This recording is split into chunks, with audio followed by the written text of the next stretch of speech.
ஜெயித்திடும். நல்ல ரெண்டு கரங்களை தட்டி நன்றியால் துதிப்பாடு. நம் இயேசுவை நாமாலே என்றும் பாடு. ஓ நன்றியால்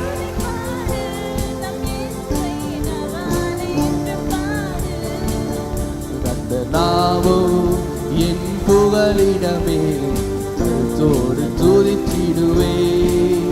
கர்த்த நாமம் என் புகலிடமே, கருத்தோடு துதித்திடுவே.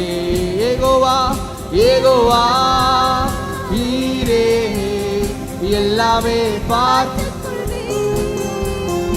யெகோவா நீரே எல்லாமே பார்த்து கொள்வீங்க. சொல்லுங்க யெகோவா யெகோவா நீரே எல்லாமே பார்த்து கொள்வீ. யெகோவா நீரே எல்லாமே அவர் நம்மளை பார்த்து கொள்வார். காலங்களப்பா நாங்க காலங்களப்பா.